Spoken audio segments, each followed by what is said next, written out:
സുവിശേഷം ആവശ്യപ്പെടുന്നത് എന്താണ്? ദൈവത്തിൻ്റെ കരുണ അഥവാ നമുക്കുണ്ടാകേണ്ട പ്രത്യാശ അടിസ്ഥാനപ്പെടുത്തിയിരിക്കുന്നത് എന്തിനാണ്? അതെല്ലാം വർക്കൗട്ട് ചെയ്യുന്ന ഡൈനാമിക് പ്രിൻസിപ്പിൾ എന്താണ്? കാലഹരണപ്പെടാത്ത വിശ്വാസമാണ്. വിശ്വാസം തന്നെ കാലപരിമിതി നമ്മൾ കൽപ്പിച്ചു കൊടുത്തിരിക്കുന്ന ഒരു കാലമുണ്ട്, പിന്നെ ദൈവത്തിൻ്റെ കാലമുണ്ട്. ദൈവത്തിൻ്റെ കാലമാണ് കാലഹരണപ്പെടാത്ത വിശ്വാസം എന്ന് അച്ഛൻ പറഞ്ഞത്. ദൈവത്തിന് ഏത് സമയത്തും വർക്കൗട്ട് ചെയ്യാം. അപ്പം അതുകൊണ്ട് എപ്പോഴും നമുക്ക് ശ്രദ്ധിക്കേണ്ടത് പ്രത്യാശ, കരുണ ലഭിക്കണമെങ്കിൽ പ്രത്യാശ കൈവിടരുത്. അതാണ് മാർപ്പാപ്പ പറഞ്ഞത്. ദൈവത്തിൻ്റെ കരുണ നമുക്ക് ലഭിക്കണമെങ്കിൽ പ്രത്യാശ നമ്മൾ കൈവിടരുത്. സക്കറിയ പ്രത്യാശ കൈവിട്ടത് കാരണം പിന്നെ ഉള്ള കുഴപ്പം എന്താ?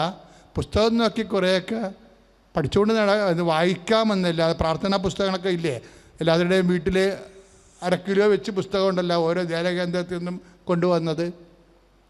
ഈ പുസ്തകങ്ങളെല്ലായിടത്തും ഇങ്ങനെ വായിച്ചുകൊണ്ടിരിക്കാമെന്നല്ലാതെ ഈ വിശ്വാസത്തിന് സക്കറിയ ആചാര അനുഷ്ഠാന പ്രകാരം ശുശ്രൂഷ നടത്തുന്ന കുഴപ്പമില്ല. വിശുദ്ധിയുള്ള മനുഷ്യനാണ്, നീതിയുള്ള മനുഷ്യനാണ്, ശുശ്രൂഷ ചെയ്യുന്ന മനുഷ്യനാണ്. പക്ഷെ എന്താ ഇല്ലാത്തത്?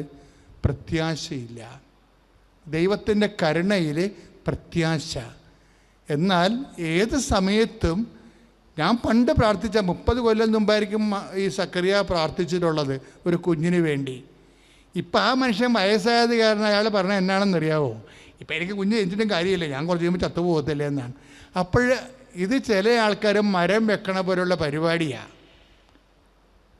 ചില ആൾക്കാർ മരം വെക്കത്തില്ലല്ല, 50 വയസ്സ് കഴിഞ്ഞാൽ പിന്നെ മരം വെക്കത്തില്ല. എന്താ കാര്യം? അതെൻ്റെ മക്കളുടെ കാലത്തിലേ വലുതാകത്തുള്ളൂ, അന്ന് ഞാനുണ്ടാകത്തില്ല എന്നാണ്. ഇപ്പോൾ സക്കറിയൊക്കെ വന്നിരിക്കണ കുഴപ്പം അതാ. അയാളിപ്പോൾ കുഞ്ഞുങ്ങളെക്കുറിച്ച് ചിന്തിക്കണേ ഇല്ല. എന്താ ചിന്തിക്കാത്തത്? ഈ 80-ാമത്തെ വയസ്സിൽ ഈ മനുഷ്യന് കുഞ്ഞുണ്ടായിട്ട് ഇയാളെ കുറച്ച് കഴിയുമ്പോൾ ചത്തു പോകുമ്പോൾ ഈ കൊച്ചിനെ കൊണ്ട് ആർക്ക് പ്രയോജനമില്ലെങ്കിൽ മക്കളെ വേണ്ട എന്ന് പറയുന്ന ഒരു കാലഘട്ടത്തിലാണ് നമ്മൾ ജീവിക്കണത്. ഇത് തന്നെ ഈ കാലഘട്ടത്തിൻ്റെ റീഡ്സ് എന്ന് പറയണത്, ടൈം എന്ന് പറയണത്, സമയം എന്ന് പറയണത്, ചുവരെടുത്തെന്ന് പറയണത്. എനിക്ക് പ്രയോജനമില്ലെങ്കിൽ എനിക്ക് മക്കളെ വേണ്ട എന്നാണ് നമ്മൾ തീരുമാനിക്കണമെങ്കിൽ അതിൻ്റെ ഭാഗമായിട്ട് ഗേ സെക്സ് വരും, അതിൻ്റെ ഭാഗം ലെസ്ബിയനിസം വരും, ഹോമോസെക്സ്വാലിറ്റി വരും, സ്വവർഗ വിവാഹങ്ങൾ വരും, അതുപോലെ തന്നെ അബോർഷൻസ് വരും, എല്ലാം വരും. ഇതിനെല്ലാത്തിനും കാര്യം ദൈവത്തിലുള്ള പ്രത്യാശയും കരുണയിലുള്ള മനുഷ്യൻ്റെ പ്രത്യാശയും അതുപോലെയല്ല ദൈവത്തിൻ്റെ അനുഗ്രഹം എനിക്ക് മാത്രമേ എനിക്ക് വേണ്ടതാണ്, എനിക്കിനി ജീവിക്കാനുള്ള ആയുസില്ലാത്ത കാരണം എനിക്ക് മക്കളെ വേണ്ടെന്ന് പറയുമ്പോൾ പ്രത്യാശ നഷ്ടപ്പെട്ടാൽ ആ പ്രത്യാശ based on the material reasons. അവർ hope is based on the material reasons. That is not the divine hope. Theological വെർച്യൂസിൽ ഫെയ്ത്ത്, ഹോപ്പ് ആൻഡ് ചാരിറ്റിയിൽ ഒരു ഹോപ്പുണ്ട്, ദൈവശാസ്ത്രത്തിൽ ഒരു ഹോപ്പുണ്ട്, ദൈവിക പുണ്യങ്ങൾ. ആ ദൈവിക പുണ്യം ഈ പുരോഹിതന് ഇല്ല. അയാൾ നീതിയുണ്ട്, അയാൾക്ക് നീതിയുണ്ട്, അയാൾക്ക് വിശുദ്ധിയുണ്ട്, അയാൾക്ക് നിർഭയത്വമുണ്ട്, അയാൾക്ക് ശുശ്രൂഷയുണ്ട്. പക്ഷേ ദൈവത്തിൻ്റെ കരുണ പ്രാപിക്കാനുള്ള പ്രത്യാശ ഇല്ലാത്തതിൻ്റെ കാരണം അയാൾക്കതിൻ്റെ കരുണയുടെ ആവശ്യം ഇപ്പോഴില്ലാത്തത് കൊണ്ടാണ്. ഇതാണ് ഒരു ഡൈക്കോട്ടമി ആധ്യാത്മിക മേഖലയിലുള്ളത്.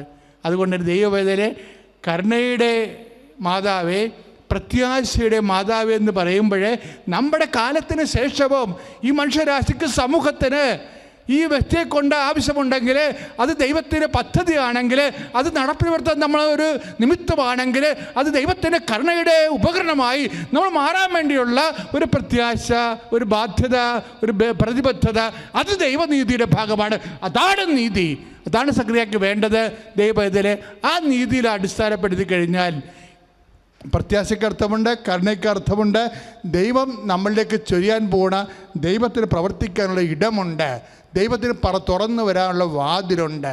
വാതിലടക്കരുത് എന്നാണ് മാർപ്പാപ്പ പറഞ്ഞത്.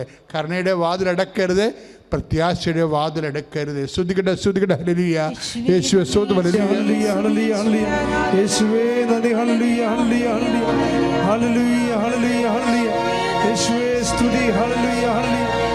കരുണ തോന്നണേ എന്നിൽ, അലിവു തോന്നണേ, പാപിയാണു ഞാൻ,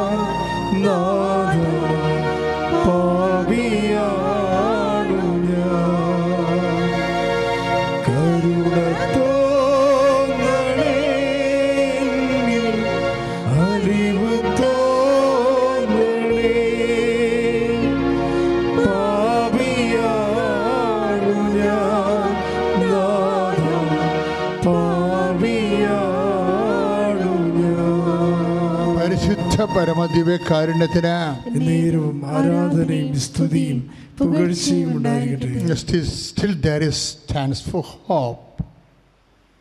ഇപ്പോഴും പ്രത്യാശക്കിടമുണ്ട് എന്നാണ് മാർപ്പാപ്പയിലൂടെ പരിശുദ്ധാത്മാവ് സഭയോട് പറയണത്. അതെല്ലാവർക്കും വേണ്ടിയുള്ള ഒരു സുവിശേഷമാണ്. ദൈവത്തിലെ നീ ഒരു വിഷയത്തിൻ്റെ ഫയൽ ക്ലോസ് ചെയ്തിരിക്കണം എന്ന് വിചാരിച്ചോ.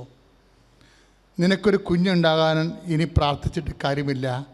നിനക്കൊരു വിവാഹം നടക്കാൻ ഇനി പ്രാർത്ഥിച്ചിട്ട് കാര്യമില്ല.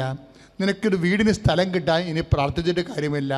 നിൻ്റെ രോഗം സുഖപ്പെടാൻ ഇനി ആശുപത്രിയിൽ പോയിട്ട് കാര്യമില്ല. എല്ലാം നിശ്ചയിച്ച് പോയെന്നുണ്ടെങ്കിൽ still there is a space for hope. ഇപ്പോഴും നിനക്ക് പ്രത്യാശയ്ക്ക് ദൈവത്തിൻ്റെ കരുണയിൽ ഇടമുണ്ട്, നിൻ്റെ പ്രത്യാശയ്ക്ക്. അതുകൊണ്ട് നമ്മൾ രോഗസൗഖ്യത്തിന് വേണ്ടി പ്രാർത്ഥിക്കാൻ പോവുകയാണ്. അച്ഛനോട് ചേർന്ന് പ്രാർത്ഥിക്കുക. ശ്രുതികട ശ്രുതികട ഹല്ലേലൂയ ഹല്ലേലൂയ ഹല്ലേലൂയ ഹല്ലേലൂയ ഹല്ലേലൂയ യേശുവേ ആരാധന ആരാധന ഹല്ലേലൂയ ഹല്ലേലൂയ ഹല്ലേലൂയ ഹല്ലേലൂയ യേശുവേ മഹത്വം മഹത്വം കർത്താവേ ഹല്ലേലൂയ ഹല്ലേലൂയ ഹല്ലേലൂയ. പരിശുദ്ധ പരമദിവ്യകാരുണ്യത്തിന് നേരവും ആരാധനയും സ്തുതിയും പുകഴ്ചയും ഉണ്ടായിരിക്കട്ടെ. പരിശുദ്ധ പരമദിവ്യകാരുണ്യത്തിന് നേരവും ആരാധനയും സ്തുതിയും പുകഴ്ചയും ഉണ്ടായിരിക്കട്ടെ. പ്രിയപ്പെട്ടവരെ, ഇപ്പോഴേ കർത്താവ് നിങ്ങളുടെ രോഗങ്ങളെ, അച്ഛൻ ഇപ്പോഴേ അമ്മ മാതാവ് പ്രത്യക്ഷപ്പെട്ട അൾത്താറയിൽ നിന്നുകൊണ്ട് ഈശോയുടെ തിരുസന്നിധിയിൽ അമ്മയുടെ മധ്യസ്ഥത്തിൽ കണ്ണീരോടെ നിങ്ങളുടെ ഉടമ്പടിയിൽ നിങ്ങൾ എഴുതിയിട്ടുള്ള കാര്യങ്ങൾ, ഉടമ്പടി എടുക്കാത്തൊരിപ്പോൾ കണ്ണീരോടെ പ്രാർത്ഥിക്കുന്ന കാര്യങ്ങൾ എല്ലാം സമർപ്പിച്ച് പ്രാർത്ഥിക്കണം. ഓർക്കുക, ഇപ്പോഴും പ്രാർത്ഥിക്കാൻ പോകുന്ന 10 നിങ്ങൾ പ്രാർത്ഥനയിൽ സക്കറിയാനെപ്പോലെ ഉപേക്ഷിച്ച് കളഞ്ഞ കുറച്ച് കാര്യങ്ങളുണ്ട്. ഇനി പ്രാർത്ഥിച്ചിട്ട് കാര്യമില്ല എന്നും പറഞ്ഞ് കർത്താവ് മരിച്ചുപോയ മകനെപ്പോലും മകളെപ്പോലും കണ്ടപ്പോഴും കുട്ടി മരിച്ചിട്ടില്ല എന്നാണ് പറയണത്. അതാണ് നമ്മുടെ വിശ്വാസത്തിൻ്റെ ഒരു പ്രത്യാശയുടെ ഇടമെന്ന് പറയണത്. കർത്താവിൻ്റെ കരുണയാണ്. കർത്താവിൻ്റെ കരുണയാണ് നമ്മുടെ പ്രത്യാശയുടെ അടിസ്ഥാനം.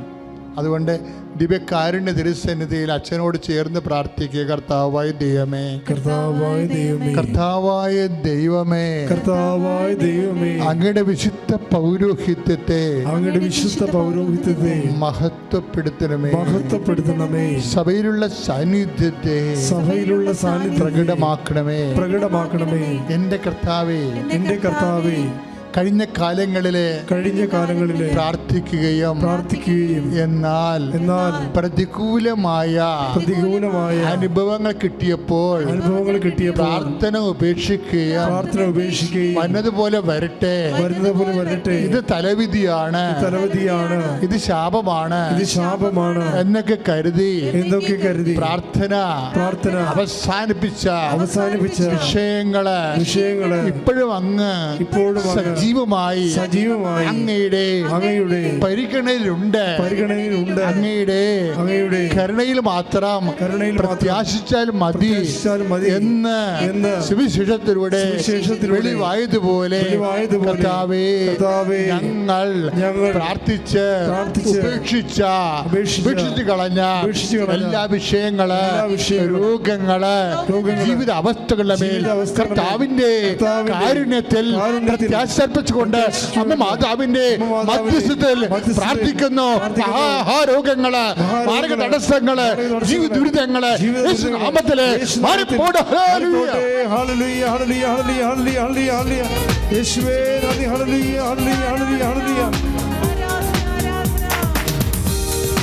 ആരാധിക്കുമ്പോൾ വിടുതൽ, ആരാധിക്കുമ്പോൾ സൗഖ്യം, ആരാധിക്കുമ്പോൾ വിടുതൽ, ആരാധിക്കുമ്പോൾ സൗഖ്യം. ദേഹം ദേഹി ആത്മാവിൽ സമാധാനം സന്തോഷം ധാരമായവൻ നൽകിയിടുന്നു.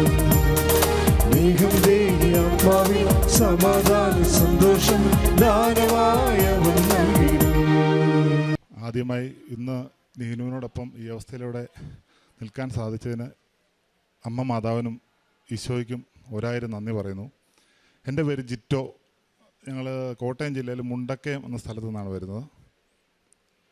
കഴിഞ്ഞ ജൂൺ മാസം 27-ാം തീയതി വൈഫ് 8 മാസം പ്രഗ്നൻ്റ് ആയിരുന്നു. അപ്പോൾ ഒരു ബുദ്ധിമുട്ട് ഉണ്ടായതിനെ തുടർന്ന് ജൂൺ മാസം 27-ാം തീയതി മുണ്ടക്കയം മെഡിക്കൽ ട്രസ്റ്റ് ആശുപത്രിയിൽ പോവുകയും അപ്പോഴേക്കും വൈഫിന് മഞ്ഞപ്പിത്തം പിടിപെട്ട് ലിവർ കാര്യങ്ങളെല്ലാം വളരെ മോശമായ അവസ്ഥയിലേക്ക് പോവുകയും തുടർന്ന് വൈഫിനെ എത്രയും വേഗം കോട്ടയം കാരിത്താസ് ആശുപത്രിയിലേക്ക് പോയിക്കൊള്ളാൻ പറയുകയും ഞങ്ങൾ കോട്ടയം കാരിത്താസ് ആശുപത്രിയിൽ വന്ന് കുഞ്ഞിനെ എത്രയും വേഗം സിസേറിയൻ ചെയ്തെടുത്തു. അപ്പോഴേക്കും വൈഫിൻ്റെ അവസ്ഥ വളരെ മോശമായിപ്പോയി. ആൾ വെൻറ്റിലേറ്ററിലായി പോവുകയും 2 ദിവസത്തെ അവിടുത്തെ ചികിത്സയ്ക്ക് ശേഷം വീണ്ടും വൈഫിൻ്റെ അവസ്ഥ കൂടുതൽ വഷളായതിനെ തുടർന്ന് ഞങ്ങൾ എറണാകുളം ആസ്റ്റർ മെഡിസിറ്റി ആശുപത്രിയിലേക്ക് കൊണ്ടുപോവുകയും ചെയ്തു. അവിടെ വന്ന് വീണ്ടും വെൻറ്റിലേറ്റർ അവസ്ഥയിൽ തന്നെ തുടരുകയാണ്.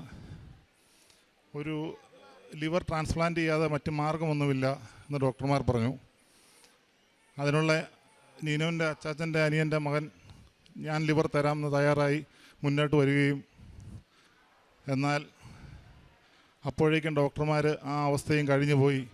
ഇനി മുമ്പോട്ട് പ്രതീക്ഷയ്ക്ക് വലിയ സാധ്യതയില്ല, ആൾക്ക് 10% പോലും സാധ്യതയില്ലാത്ത അവസ്ഥയാണ് എന്നുള്ള അവസ്ഥയിലൂടെ കടന്നുപോയി.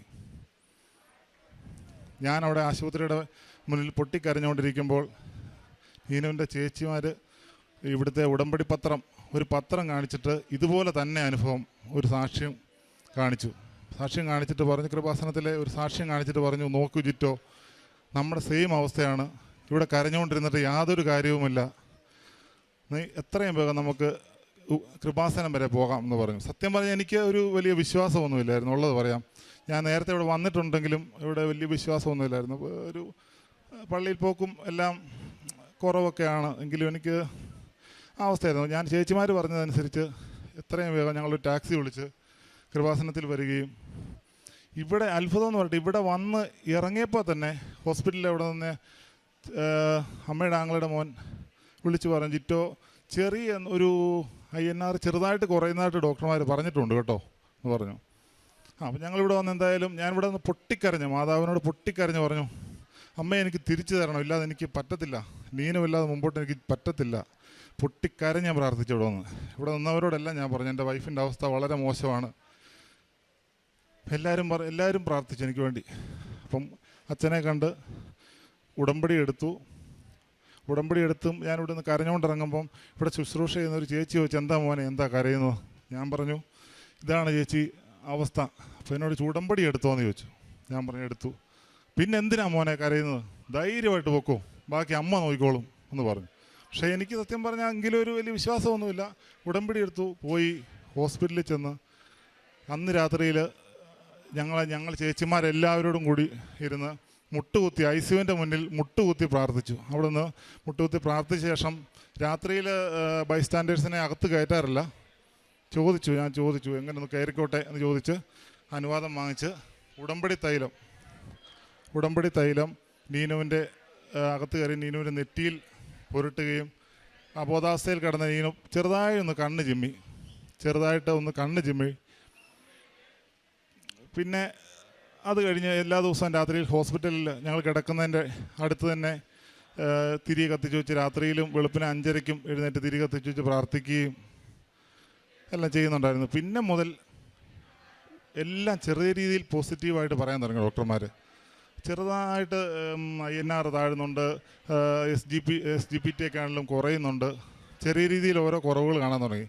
ഒരു 2-3 ദിവസം കഴിഞ്ഞപ്പോഴേക്കും ഡോക്ടർ പറഞ്ഞു, ഒരു ലിവർ ചെറുതായിട്ടൊന്ന് റിക്കവർ ചെയ്യുന്നതിൻ്റെ ലക്ഷണം കാണിക്കുന്നുണ്ട് കേട്ടോ, നമുക്കൊന്ന് നോക്കാം എന്ന് പറഞ്ഞു. അതുവരെ ലിവർ ഒട്ടും പ്രവർത്തിക്കാത്ത അവസ്ഥയാണ്, ലിവർ കിഡ്നി എല്ലാം ഫെയിലിയറായ അവസ്ഥയിലായിരുന്നു. പിന്നെ അവിടുന്ന് പതുക്കെ കയറി മുന്നോട്ടേക്ക് വന്നു. ഒരു 30 ദിവസം എന്ന് പറയുന്ന പോലെ വെൻറ്റിലേറ്ററിൽ കിടന്നു.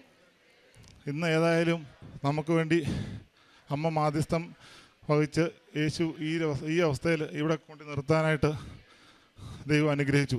ഉടമ്പടിയിലെ തൈലമാണ് ഞാൻ നെറ്റിയിൽ പുരട്ടിയത്. തൈലം നെറ്റിയിൽ പുരട്ടി അതിനുശേഷമാണ് ഒരു മാറ്റം ഉണ്ടായതും ഇന്ന് ഈ അവസ്ഥയിൽ നീനുവിനെ തിരിച്ചു കിട്ടാനായിട്ട് ദൈവം അനുഗ്രഹിച്ചത്. മാതാവിനും ഈശോയ്ക്കും 1000 നന്ദി പറയുന്നു. ഈ അവസ്ഥയിൽ കിടന്നതാണ് ആൾ. കൃപാസന പത്രം വാങ്ങിച്ചുകൊണ്ട് പോയിട്ട് ഹോസ്പിറ്റലിലാണെങ്കിലും ICUവിൻ്റെ മുമ്പിൽ ഒരുപാട് പേര് കരഞ്ഞുകൊണ്ട് നിൽക്കുന്ന ആൾക്കാർക്ക് ഞാൻ ഇതുകൊണ്ട് കൊടുത്ത് ഞാൻ പറഞ്ഞു, എൻ്റെ മനസ്സ് തകർന്നിരിക്കുവാണ്, എങ്കിൽ പോലും ഞാൻ പറഞ്ഞു വിഷമിക്കണ്ട, ഒന്ന് പ്രാർത്ഥിക്കുക, അമ്മ നോക്കിക്കോളും എന്നൊക്കെ പറഞ്ഞ് ഞാൻ പലരുടെ അടുത്ത് പോയി പത്രം കൊടുക്കുകയും കാര്യങ്ങളൊക്കെ ഞാൻ ചെയ്തു. ഹോസ്പിറ്റലിൽ ഒരുപാട് പേരെ ആശ്വസിപ്പിക്കുകയും കാര്യങ്ങളൊക്കെ ചെയ്തു. അതുപോലെ ഞാൻ യൂട്യൂബിലുള്ള ഈ പ്രാർത്ഥനകളും ഇവിടുത്തെ കൃപാസനത്തിലെ പ്രാർത്ഥനയൊക്കെ അവിടെ ഇരിക്കും സമയത്ത് കേൾക്കുമായിരുന്നു. ബൈബിൾ ഇടയ്ക്ക് വായിക്കുമായിരുന്നു. ബൈബിളൊന്നും സത്യം പറഞ്ഞാൽ നേരത്തെ വായിച്ചിട്ട് പോലുമില്ല. അവിടെ ഹോസ്പിറ്റലിൽ അത് അമ്മാവൻ എനിക്കൊരു ബൈബിൾ വാങ്ങിച്ചു തന്നു. അവിടെ ഇരുന്ന് ബൈബിൾ വാങ്ങിക്കുക, പ്രാർത്ഥിക്കുക, അങ്ങനത്തെ കാര്യങ്ങളൊക്കെ ചെയ്തു. എന്തായാലും ദൈവത്തിൻ്റെ ഒരനുഗ്രഹം കൊണ്ട് ഈ അവസ്ഥയിൽ ആളെ ഇവിടെ തിരിച്ചു കിട്ടി. മാതാവിനും യേശുവിനും 1000 നന്ദി പറയുന്നു. കൃപാസന മാതാവിന് വളരെയധികം നന്ദി പറയുന്നു. അതുപോലെ ഈശോയ്ക്കും ഒത്തിരി നന്ദി. നീനുവിന് ശരിക്കും അവസ്ഥയൊക്കെ മനസ്സിലായി വരുന്നതേ ഉള്ളൂ, ഓർമ്മയൊക്കെ ആയി വരുന്നതേ ഉള്ളൂ. ആശുപത്രി കിടന്ന കാര്യങ്ങളൊന്നും ഓർമ്മയില്ല. കാരണം അതെല്ലാം നമ്മൾ പറഞ്ഞ് മനസ്സിലാക്കിക്കൊണ്ട് വരുന്നതേ ഉള്ളൂ. 1 മാസം കിടന്നതായിട്ടൊന്നും ആൾക്കറിയില്ല. അങ്ങനെ അപ്പോൾ എല്ലാം പെട്ടെന്ന് ഒരു ദിവസം ആശുപത്രി കയറിയത് ഒന്നും അറിയില്ല. പ്രഗ്നൻ്റ് ആയിരുന്നുള്ള കാര്യങ്ങൾ പോലും മറന്നുപോയി, എല്ലാം തന്നെ മറന്നുപോയി. ഇപ്പം കാര്യങ്ങളെല്ലാം ഓർത്തോർത്ത് വരുന്നു, എല്ലാം ആയി വരുന്നു. അതുകൊണ്ട് എല്ലാത്തിനും മാതാവിന് 1000 നന്ദി പറയുന്നു. ഈശോയ്ക്കും തിരുക്കുമാരനുക്കും 1000 ഞങ്ങൾ നന്ദി പറയുന്നു. ഞങ്ങളിവിടെ വന്ന് ഉടമ്പടി എടുക്കാൻ കാരണം എൻ്റെ കയ്യിലെയും കാലിലെയും, ആദ്യം ഫസ്റ്റ് എൻ്റെ കാലിലെയാണ് അലർജി വന്നെന്ന് പറഞ്ഞാൽ കറുത്ത പാടുകളാണ് ആദ്യം വന്നത്. ആ കറുത്ത പാടുകൾ വന്ന് കാലിൽ മൊത്തവുമായിട്ട് എനിക്ക് ഒട്ടും നടക്കാൻ പറ്റില്ല. അപ്പം ഞങ്ങൾ ഈ പയ്യനോട് ഞാൻ പറഞ്ഞ് നമുക്ക് കൃപാസനത്തേക്ക് പോകാം, എന്നാലേ ഇത് മാറുകയുള്ളൂ എന്ന്. അപ്പോൾ ഇവർക്ക് വരാൻ അത്ര താല്പര്യം ഇല്ല. അങ്ങനെ വന്ന് എനിക്ക് ഭയങ്കരമായിട്ട് കൂടി ദേഹത്തായി. അപ്പം ഞങ്ങൾ തൊട്ടടുത്ത ഒരു ആയുർവേദ ക്ലിനിക്കിൽ പോയി. ഇവർ തന്നെ എന്നെ കൊണ്ടുപോയി. എനിക്ക് നടക്കാനൊന്നും പറ്റത്തില്ല. ഇവരാണ് എന്നെ പിടിക്കുന്നത്. പിടിച്ച് എന്നെ കൊണ്ടുപോയി ക്ലിനിക്കിൽ കൊണ്ടുപോയി. ഫസ്റ്റ് ക്ലിനിക്കിലുള്ള ഡോക്ടർ ഒരു 10 ദിവസത്തെ മരുന്ന് തന്ന് ആ മരുന്നിൽ എനിക്ക് ഒട്ടും മാറിയില്ല. തിരിച്ച് ഞങ്ങൾ വീണ്ടും വീട്ടിൽ വരുന്ന ആൾക്കാർ പറയും, ഇത് വേറെ ഹോസ്പിറ്റലിലേക്ക് കൊണ്ടുപോയി, ഇത് മാറില്ല, ഇത് ഭയങ്കരമായിട്ട് നിങ്ങൾക്ക് കൂടിക്കൊണ്ടിരിക്കുന്നതെന്ന് പറയും. പിന്നെ ഞങ്ങൾ എറണാകുളത്ത് ലിസി ഹോസ്പിറ്റലിലേക്ക് വന്ന് അവിടെ നിന്നും ഡോക്ടർ മരുന്ന് തന്ന് 10 ദിവസത്തേക്ക്. ഡോക്ടർ തന്നെ വല്ലാതെ പേടിച്ചു അത് കണ്ടിട്ട്. ആ ഡോക്ടറും കുറേ മരുന്ന് തന്ന് ഞാൻ മരുന്ന് കഴിച്ച് ആ മരുന്നിലേ എനിക്ക് മാറിയില്ല.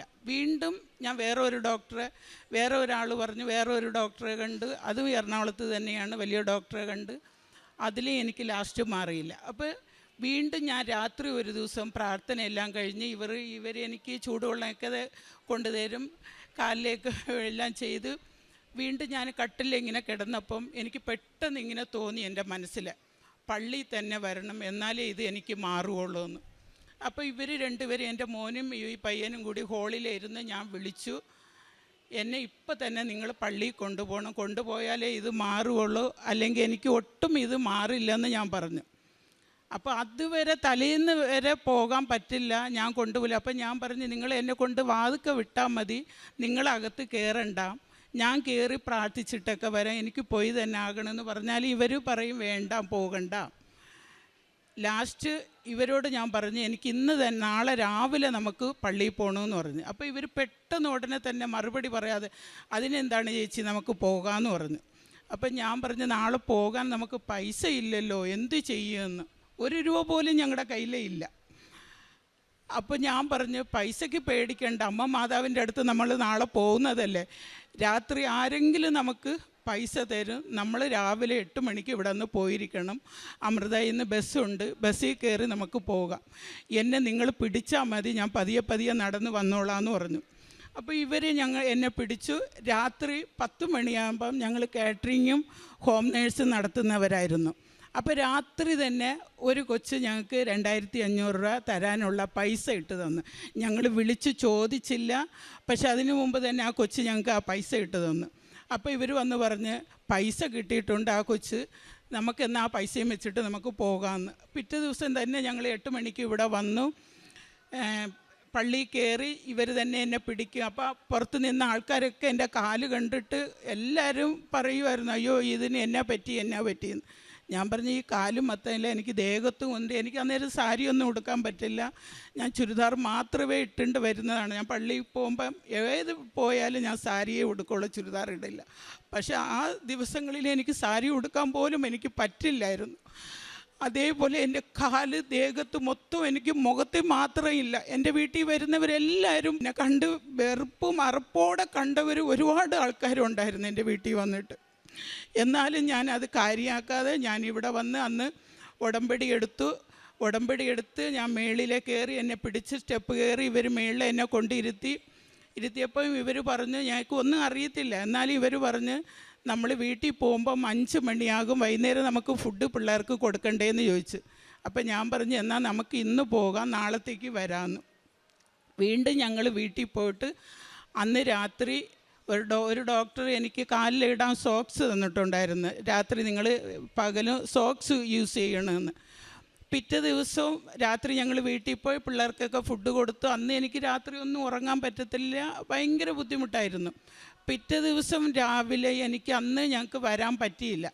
അപ്പം ഞാൻ ഇതേപോലെ ഒരു 11 മണിയായപ്പോൾ 10 മണിയായപ്പോഴൊക്കെ കുളിച്ച് പ്രാർത്ഥനയൊക്കെ കഴിഞ്ഞു. ഞാൻ ആ സോക്സ് എടുത്ത് ഞാൻ കാലിലിട്ടപ്പോൾ എൻ്റെ ഇടത്തെ കാലിലുള്ള ചെറുവിരലിൽ ആ നഖത്തിൽ പതിയെ ഒന്ന് സോക്സ് കയറി കുടുക്കിയപ്പോൾ തന്നെ എനിക്ക് ഭയങ്കര ശക്തിക്ക് വേദന എന്ന് പറഞ്ഞ് എൻ്റെ കാല് മുറിച്ചു പോകുന്നതുള്ള വേദനയായിരുന്നു. അത് പറഞ്ഞാൽ അറിയിക്കാൻ പറ്റില്ല. ആൾക്കാർ ഓർക്കും ഈ ചെറിയ വേദനയാണോ എന്ന്. പക്ഷെ അത് ഭയങ്കര ശക്തി. അപ്പോൾ എൻ്റെ കാല് ഞാൻ പൊക്കി പിടിച്ചിട്ട് എൻ്റെ കാല് ഒടിഞ്ഞു എന്ന് ഞാൻ ഭയങ്കരമായിട്ട് നിലവിളിച്ചു കരയുന്നു. അപ്പോൾ ഇവർ പറയുന്നു, ചേച്ചിയെ കാലിൽ ഒന്നുമില്ല, എന്നാൽ ആ സോക്സ് ഊരി കഴിഞ്ഞ് ഇവർ എന്നെ പിടിച്ച് പതിയെ കൊണ്ട് കട്ടിലിൽ കിടത്തി. ഞാൻ പറഞ്ഞു എനിക്ക് ഇപ്പം തന്നെ നിങ്ങൾ എന്നെ എന്നെ പള്ളിയിൽ എന്നെ അവിടെ കൃപാസന അമ്മയുടെ അടുത്ത് നിങ്ങൾ ഇരുത്ത്, എന്നാലേ ഇത് മാറുകയുള്ളൂ, അല്ലെങ്കിൽ ഇത് മാറില്ല. അപ്പോൾ പറഞ്ഞ് എന്നാൽ നമുക്ക് നാളെ പോകാമെന്ന് പറഞ്ഞു. അപ്പോൾ ഞാൻ പോയി കട്ടിലിൽ കിടന്ന് ഞാൻ അമ്മയോട് പ്രാർത്ഥിച്ച്, അമ്മേ എനിക്കിത് തീരാ രോഗമാണോ, ഞാൻ ഇത് എന്നെ ചെയ്യും, എനിക്ക് പുറത്തിറങ്ങി നടക്കാൻ പോലും പറ്റില്ല, ആൾക്കാരെല്ലാവരും എന്നെ കണ്ടിട്ട് ഇങ്ങനെ പറയുമല്ലേ, ഞാൻ എന്നെ ചെയ്യുമെന്ന്. വീണ്ടും ഞാൻ അന്ന് പ്രാർത്ഥിച്ച് ഒരു 5 മിനിറ്റ് പോലും കഴിഞ്ഞില്ല, എൻ്റെ വേദന എവിടെ പോയിന്ന് അറിയത്തില്ല. അതുവരെ ഞാൻ ഈ ഇടത്തെ കാല് പൊക്കി പിടിച്ചു വെച്ചിട്ടാണ് ഞാൻ ഇരുന്ന് കരഞ്ഞത്. എന്നിട്ട് ഞാൻ അപ്പം തന്നെ പറഞ്ഞു, ഇനി നമുക്ക് ദിവസങ്ങൾ നീട്ടിക്കൊണ്ട് പോകാൻ പറ്റത്തില്ല, നമുക്ക് നാളെ തന്നെ പോകണം. സത്യം പറഞ്ഞാൽ ഞങ്ങൾക്ക് പിറ്റേ ദിവസം വരാനും ഞങ്ങൾക്ക് പൈസ ഇല്ലായിരുന്നു. അന്ന് ഞങ്ങൾ വിഷമത്തോടെ ഞാൻ പ്രാർത്ഥിച്ചു. ഇവരോട് ഞാൻ പറയും, നിങ്ങൾ പേടിക്കേണ്ടാടാ, നമുക്ക് അമ്മ ഉണ്ടല്ലോ, നമുക്ക് അമ്മ പൈസ തരും, ഏതെങ്കിലും രീതിക്ക് നമുക്ക് പൈസ തരും, നമുക്ക് നാളെ തന്നെ പോകണം, പിള്ളേർക്ക് ഫുഡില്ലെന്ന് വിളിച്ച് പറയണം. അപ്പോൾ ഞങ്ങൾ രാവിലെ ഇവിടെ വന്ന് 10 മണിക്കുള്ള ഇതിൽ ഞങ്ങൾ ക്ലാസ് കൂടി എല്ലാം കഴിഞ്ഞ് ഞങ്ങൾ വീട്ടിൽ പോയി. അന്ന് രാത്രി എനിക്ക് മുട്ടുകുത്തി. അപ്പം ഞാൻ ടോയ്ലറ്റിൽ പോയി ഇപ്പം നോക്കിയപ്പോൾ എൻ്റെ ദേഹത്ത് മൊത്തവുമായി, കാലിൽ വന്ന് കയ്യിൽ വന്ന് മുഖത്തിൽ മാത്രം വന്നില്ല, ദേഹത്ത് കംപ്ലീറ്റ് എന്ന് പറഞ്ഞാൽ ഒരു സ്ഥലം പോലും ബാക്കിയില്ലാതെ എല്ലാ സ്ഥലത്തിലേയും വന്നു കഴിഞ്ഞിട്ട് ഞാൻ ടോയ്ലറ്റിൽ പോയിട്ട് ഇവിടെ വന്ന് അടുത്തിരുന്നപ്പോൾ ഞാൻ ഇതുങ്ങളോട് പറഞ്ഞു, എൻ്റെ മോനും ഉണ്ടായിരുന്നു, മോനെ എൻ്റെ ദേഹത്തൊക്കെ ആയിട്ടുണ്ട്, കയ്യിൽ കണ്ടോ, ദേഹത്ത് കണ്ടോ, എൻ്റെ ദേഹത്ത് മൊത്തവും ഇതേപോലെ ഞാൻ എന്നെ ചെയ്യുമെന്ന്. വീണ്ടും ഞാൻ പ്രാർത്ഥിച്ചു, എൻ്റെ അമ്മയുടെ അടുത്ത് വന്നതല്ലേ, എൻ്റെ അമ്മ എനിക്ക് മാറ്റിത്തരും, അമ്മ മാറ്റാത്തത് ഈ ലോകത്ത് ഒന്നും ഇല്ലല്ലോ, നമ്മൾ ആർക്കും ഒന്നും ചെയ്തിട്ടില്ല, ദ്രോഹം ഒന്നും ചെയ്തിട്ടില്ല, അമ്മയായിട്ടും എൻ്റെ കർത്താവും യേശുവും നമുക്ക് തന്നതാണ്, ആ വേദന ഞാൻ സഹിച്ചോളാം, എന്നെ നിങ്ങൾ ഇനി ഒരു ഹോസ്പിറ്റലിലേക്ക് പോലും കൊണ്ടുപോകരുതെന്ന് പറഞ്ഞു. ഞങ്ങൾ വീട്ടിൽ പോയി ഉടമ്പടി ഉപ്പും തൈലവും ഞാൻ രാത്രിയും പകലും ഇവർ കാണാതെ തന്നെ ദേഹത്ത് മൊത്തമൊക്കെ ഞാൻ തേക്കും. അപ്പോൾ എൻ്റെ മോൻ പറയും, അമ്മ ഇങ്ങനെ വാരി തേക്കല്ലേ, ഇത് 3 മാസത്തേക്കുള്ളതാണ്, തീർന്ന നമുക്ക് കിട്ടത്തില്ല, വാരി തേക്കല്ലേ, അമ്മയ്ക്ക് അതുമല്ല പുകച്ചിലെടുക്കുമെന്ന് പറയും. ഞാൻ പറഞ്ഞു പുകഞ്ഞാലും സാരമില്ല എന്ന് പറഞ്ഞിട്ട് ഞങ്ങൾ വീട്ടിൽ കൊണ്ടുപോയി. ഞാൻ എല്ലാ ദിവസവും രാവിലെയും വൈകുന്നേരമൊക്കെ വാരി തേച്ചാലും ഭയങ്കരമായിട്ട് പുകച്ചിൽ.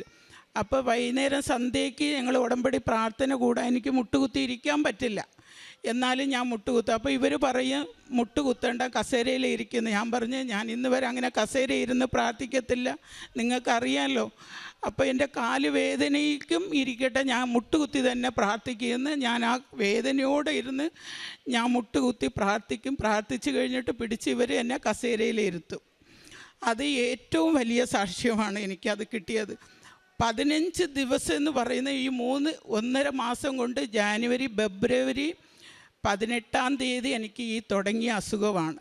ഈ അസുഖം മാർച്ച് മാസം ആയപ്പോൾ തന്നെ എൻ്റെ കയ്യിലുള്ളത് കാലിലുള്ളത് ഉടമ്പടി എടുത്ത് ഒരു 10-15 ദിവസം കഴിയും മുമ്പേ മാറി.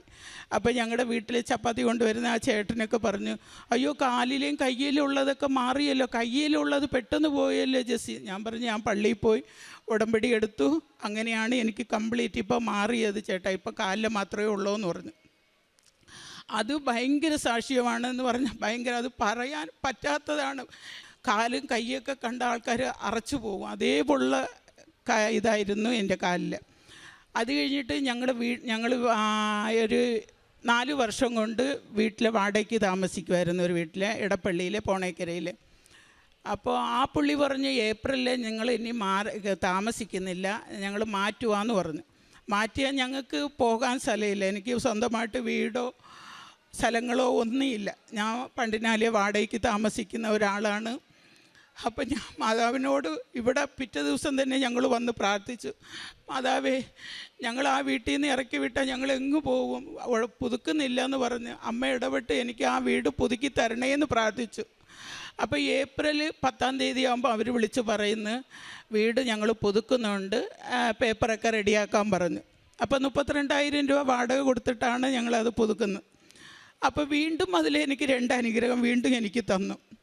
വീണ്ടും അനുഗ്രഹം തന്ന് ഞങ്ങൾ ചെറിയ ചെറിയ ബിസിനസ് നടത്തി ഭയങ്കരമായിട്ട് ഞങ്ങൾക്ക് 10 ലക്ഷം രൂപ കടബാധ്യത.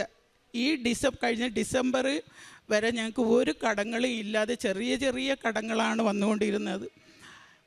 ഞങ്ങൾ ഈ ഡിസംബറിലെ നല്ല രീതിക്ക് ഞങ്ങൾ നടത്തിക്കൊണ്ട് പോയ ഞങ്ങൾ പെട്ടെന്ന് ജാനുവരി ആയപ്പോഴാണ് ഞങ്ങൾക്ക് ഭയങ്കര കടബാധ്യതയും പ്രശ്നങ്ങളും. എനിക്ക് കാലുപാടില്ലാതെ വന്നു, ഞങ്ങൾ ഹോം നേഴ്സൊക്കെ നിർത്തി, ഫുഡിൻ്റെ പിള്ളേരൊന്നും ഇല്ലാതായി. ഒരു മാസം 10-12 ലക്ഷം രൂപ വരുമാനം വന്നുകൊണ്ടിരുന്ന ഞങ്ങൾ ആ ജനുവരി വന്നപ്പോൾ 2025 ഭയങ്കരമായിട്ട് ഞങ്ങൾ തകർന്നു പോയി. അതിൻ്റെ കൂട്ടത്തിൽ എൻ്റെ കാലും പെട്ടെന്ന് വന്നു. അത് എൻ്റെ വിശ്വാസം, എൻ്റെ അമ്മ മാതാവ് എന്നെ ഇവരെ കൊണ്ട് ഇവിടെ എത്തിക്കാനുള്ള അനുഗ്രഹം എനിക്ക് തന്നതാണ്. അതല്ലെങ്കിൽ ഞങ്ങൾക്ക് പെട്ടെന്ന് ഞാൻ അതിനു മുമ്പേ ഡിസംബറിലേക്കും എല്ലാം ഞാൻ എപ്പോഴും പറയും നമുക്ക് ഒരു ദിവസം പോകണമെന്ന്, ഇവർ കൊണ്ടുവരത്തില്ല എന്ന് വാശി പിടിക്കുമായിരുന്നു. ഇപ്പം ഇവരും ഉടമ്പടിയിലാണ്. ഇപ്പം വീണ്ടും 10-ാം തീയതി വന്നപ്പോൾ അപ്പോൾ 2 സാക്ഷ്യം അത് എനിക്ക് നിറവേറ്റി തന്നു, എൻ്റെ അമ്മ മാതാവും എൻ്റെ ഈശോയും. ഇപ്പോൾ വീണ്ടും 10-ാം തീയതി ആയപ്പോൾ 75,000 രൂപ ഞങ്ങൾ വാടക കൊടുക്കാനും, അപ്പോൾ 46,000 രൂപ വെള്ളത്തിൻ്റെ പൈസയും കൊടുക്കാനുമുണ്ട്. അപ്പോൾ പുള്ളി തീർത്തും വിളിച്ച് പറഞ്ഞു ഇനി നിങ്ങൾ താമസിക്കുന്നില്ല, നിങ്ങൾ 10-ാം തീയതി മാറണമെന്ന് പറഞ്ഞു. ഞാൻ പറഞ്ഞു ഇതേപോലെ തന്നെ ഉച്ചയ്ക്കും രാത്രിയും പകലും എല്ലാം ഞങ്ങളിരുന്ന് പ്രാർത്ഥിക്കും. കറക്റ്റ് 2:30 അമ്മ പ്രത്യക്ഷപ്പെട്ട സമയമാണ് 2:30 മണി. ഈ 2:30 മണിക്ക് എനിക്ക് കാലുപാടില്ലെങ്കിലും ഞാൻ മുട്ടുകുത്തി 1/2-3/4 മണിക്കൂർ ഞങ്ങളിരുന്ന് പ്രാർത്ഥനയും ബൈബിള് വായിക്കലും വിശ്വാസ പ്രമാണം ചൊല്ലും പ്രത്യക്ഷണ പ്രാർത്ഥന എല്ലാം ചൊല്ലി ഞങ്ങൾ 2 പേരും എൻ്റെ മകനുമായിട്ട് ഇരുന്ന് പ്രാർത്ഥിക്കും. മകനില്ലാത്ത സമയം ഞങ്ങളത് കറക്റ്റായിട്ട് ആ 2:30ക്ക് ഞാൻ പ്രാർത്ഥിക്കും. അമ്മേ ഞങ്ങൾ ഇതുവരെയും കാത്തുരക്ഷിച്ചു. ഇനി ഈ 10-ാം തീയതി ഞങ്ങൾ എവിടെ പോകാൻ സ്ഥലമില്ല, വേറെ വീടെടുക്കാനുള്ള എനിക്ക് ഒരു വഴിയും ദൈവം എനിക്ക് കാണിച്ചു തന്നിട്ടില്ല.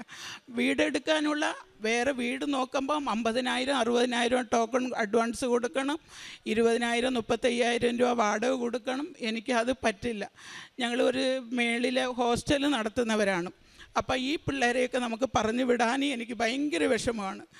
ഞാൻ മേളിലേക്ക് ഉപ്പ് കൊണ്ട് വിതറും, താഴേക്ക് ഞങ്ങൾ ഉപ്പിട്ടൊക്കെ പ്രാർത്ഥിക്കും. എല്ലാ ദിവസവും കരഞ്ഞു തന്നെ ഞാൻ പ്രാർത്ഥിക്കുമായിരുന്നു. പ്രാർത്ഥിച്ച് ഞങ്ങൾക്ക് ഒരു വീട് കിട്ടി 50,000. പക്ഷേ ആ 50,000 രൂപയ്ക്കും ടോക്കൺ 1,500 രൂപ ഞങ്ങൾ കൊടുത്തപ്പോൾ തന്നെ ഞാൻ വീണ്ടും അമ്മയോട് പറഞ്ഞു എനിക്ക് വേറെ വീട് വേണ്ട, എനിക്ക് ഈ വീട്ടിൽ തന്നെ താമസിക്കണം. ഈ വീട്ടിൽ താമസിച്ചാലേ എനിക്ക് പള്ളിയിൽ പോകാനൊക്കെ എനിക്ക് അടുത്ത് നടന്ന് പോകാൻ പറ്റുള്ളൂ, ദൂരേക്കൊന്നും പോകാൻ പറ്റില്ല. എനിക്ക് ഇവിടെ വരണമെങ്കിലും എനിക്ക് അടുത്ത് ഈ വീട് തന്നെ വേണം. എനിക്ക് വേറെ വീട്ടിൽ പോയി താമസിക്കാൻ ഇനി എനിക്ക് ഒട്ടും പറ്റത്തില്ല. ഞങ്ങൾക്ക് പ്രാർത്ഥനയാണെങ്കിലും എല്ലാ കാര്യങ്ങളും ഈശോനെയും മാതാവിനെയും വീട്ടിൽ ഞങ്ങൾ വെച്ച് പ്രാർത്ഥിക്കുന്ന ആളാണ് ഞങ്ങൾ രണ്ടുപേരും. അപ്പോൾ അതുകൊണ്ട് എനിക്ക് ഇതേപോലെ വേറെ എവിടെ കൊണ്ടുപോയാലും എനിക്ക് ഇതേപോലെ എനിക്ക് അമ്മേനെ പ്രാർത്ഥിക്കാൻ പറ്റില്ല. അമ്മേ, ഞാൻ എന്ന് അമ്മയെ കെട്ടിപ്പിടിച്ച്, മാതാവിൻ്റെ രൂപം അവിടെ വീട്ടിലുണ്ട്, കെട്ടിപ്പിടിച്ച് ഞാൻ കരയും. എനിക്ക് ഇതേപോലെ എനിക്ക് പ്രാർത്ഥിക്കണ്ടേ, എന്നെ വേറെ വീട്ടിൽ നിങ്ങൾ അമ്മ കൊണ്ടുപോകില്ലേ, എനിക്ക് ഈ വീട് മതി എന്ന് പറഞ്ഞ് ഞാൻ കരഞ്ഞ് ഞാൻ പ്രാർത്ഥിക്കും. ഉച്ചയ്ക്കൊക്കെ നിലവിളിച്ച് കരഞ്ഞ് ഒച്ചത്തിൽ പ്രാർത്ഥിക്കും. പ്രാർത്ഥിച്ച് ആ വീടിനുള്ള അവർ പറഞ്ഞു 50,000 65,000 ഒന്നിച്ച് തന്നാലേ ആ വീട് തരുവുള്ളൂ എന്ന്. അപ്പോൾ ആ വീട് ക്യാൻസലായി വന്നപ്പോൾ വെള്ളിയാഴ്ചയ്ക്കെന്ന് 10-ാം തീയതി അല്ല 8-ാം തീയതി വെള്ളിയാഴ്ചയ്ക്കെന്ന് അലമാരി ഞങ്ങൾ സാധനങ്ങളെല്ലാം പിറക്കി ഓരോന്നോരോന്നാ ഒതുക്കി പിറക്കി വെച്ച് കെട്ടി വെക്കുക മാറാൻ വേണ്ടിയിട്ട്. 10-ാം തീയതി ആൾ വരുമല്ലോ മാറിക്കൊടുക്കണ്ടേന്ന്. അലമാരിയിൽ നിന്ന് എല്ലാം ഒതുക്കി ടിവിയും സാധനങ്ങളെല്ലാം ഈ പയ്യനെല്ലാം അടുക്കി പിറക്കി എല്ലാം എടുത്തു വെച്ചു. 75,000 കൊടുത്താൽ നമുക്ക് നിൽക്കാം. 75,000 എങ്ങനെ കൊടുക്കും? 75 പൈസ ഇല്ല ഞങ്ങളുടെ കയ്യിൽ. അപ്പോൾ ഞങ്ങളുടെ അടുത്തുള്ള ആ ബ്രോക്കർ ചേട്ടൻ വന്ന് പറഞ്ഞു, ജെസ്സി നിങ്ങൾ ഈ വാരിക്കെട്ടിക്കൊണ്ട് എല്ലാം പോയാൽ എങ്ങോട്ട് പോകും? ഞാൻ പറഞ്ഞു, അറിയില്ല ചേട്ടാ, എവിടെയാണെന്ന് ഒന്നും എനിക്കറിയില്ല. പിന്നെ എന്നെ കൈവിടത്തില്ല എൻ്റെ മാതാവ്. ഞാൻ അതേപോലെ വിശ്വാസത്തോടെ പ്രാർത്ഥിക്കുന്ന ആളാണ്. എന്നെ കൈവിടല്ല, എനിക്ക് ഈ വീട് തന്നെ കിട്ടും. അങ്ങനെ പ്രാർത്ഥിച്ചിരുന്നപ്പോൾ ഞാൻ മനസ്സിൽ ഓർത്ത് എല്ലാവരോടും ഇച്ചിരി പൈസ ചോദിച്ചു നോക്കാം, നമ്മൾ കാറ്ററിംഗ് നടത്തുന്നവരാണല്ലോ, നമുക്ക് പൈസ തിരിച്ച് മറിച്ച് കൊടുക്കാമെന്ന്. അപ്പോൾ എൻ്റെ അനിയത്തിയുടെ മോളെ ഞാൻ വിളിച്ച് ചോദിച്ച്, അവൾ 35,000 രൂപ തന്ന്. വേറെ ഫുഡിൻ്റെ അമ്മച്ചിമാരെയൊക്കെ വിളിച്ച് ചോദിച്ച് എല്ലാവരും കൂടി എനിക്ക് 75,000 രൂപ തന്നു. പക്ഷെ അത് തന്നെ എവിടെ നിന്ന് കിട്ടിയെന്ന് തന്നെ എനിക്കറിയത്തില്ല. എൻ്റെ അമ്മ മാതാവ് ഇടപെട്ട് എനിക്ക്, എൻ്റെ കർത്താവും എൻ്റെ ഈശോയും എനിക്ക് ഇടപെട്ട് അത് എനിക്ക് മേടിച്ച് തന്നതാണ്. ആ 75,000 രൂപയും ഞങ്ങൾ ഓണർക്ക് ഇട്ടുകൊടുത്ത് പിറ്റേ ദിവസം തന്നെ പറഞ്ഞ് അവർ കണ്ടിന്യൂ ചെയ്യട്ടെ, ഇനി കുഴപ്പമില്ല, ഇതേപോലെ തന്നെ അവർ പോയാൽ മതിയെന്ന്. അതിന് തന്നെ 100 നന്ദി പറഞ്ഞാൽ 1000 നന്ദി പറഞ്ഞാലും തീരില്ല. അത് 3ാമത്തെ സാക്ഷ്യമാണ്. പിന്നെ ഞാൻ എൻ്റെ പിറന്നാളായിരുന്നു 2 മാസത്തേക്ക് മുമ്പ്. ഞങ്ങളുടെ കയ്യിൽ ഈ 1 രൂപ പോലും ഇല്ല. അപ്പം ഞങ്ങൾ മോളുടെ അടുത്ത് വീട്ടിൽ പോയിട്ട് വന്നപ്പോൾ ഞാൻ പറഞ്ഞു, എൻ്റെ മാതാവേ, എൻ്റെ പിറന്നാളല്ലേ നാളെ, എനിക്കൊരു 1000 രൂപ പോലും ഇല്ല, ഒരു കേക്ക് മേടിക്കാൻ പോലും എൻ്റെ കയ്യിൽ പൈസ ഇല്ല, എന്നെ ചെയ്യുന്നൊക്കെ ഓർത്തു. ആ രാത്രി ഒന്നുമില്ല. പിറ്റേ ദിവസമാണ് എൻ്റെ പിറന്നാൾ. 3 മണിയാകുമ്പം എൻ്റെ അക്കൗണ്ടിൽ നിന്ന് 1000 രൂപ വന്നു. എവിടെ നിന്ന് വന്നു, ഏത് വന്നു എന്നൊന്നും അറിയില്ല. അപ്പം ഞാൻ പറഞ്ഞു, ഇത് എനിക്ക് 1000 രൂപ അമ്മ മാതാവ് എനിക്ക് തന്നതാണ്. ഞാൻ അടുത്ത് പോയി നിന്ന് കരഞ്ഞ് പ്രാർത്ഥിച്ചതല്ലേ, എനിക്ക് കേക്ക് മേടിക്കാൻ പോലും എനിക്ക് പൈസ ഇല്ല, ഒരു 1000 രൂപ കേക്ക് മേടിക്കാൻ തരണേന്ന്. അപ്പോൾ ഈ 1000 രൂപ എവിടെ നിന്ന് എനിക്ക് കിട്ടിയെന്നറിയില്ല, തന്നു. അപ്പം ഞങ്ങൾ എല്ലാ ആഴ്ചയും കാരുണ്യ പ്രവൃത്തി ഞങ്ങൾ ചെയ്യാൻ പോവും. കാല് പാടില്ലെങ്കിലും ഞങ്ങളെ പിടിച്ച് ഇവർ എന്നെ ഓട്ടോയിൽ കയറ്റി കൊണ്ടുപോകും. ഉടമ്പടി ഉപ്പും തൈലവും എല്ലാം ഞങ്ങൾ വീട്ടിലേയും വിതറും.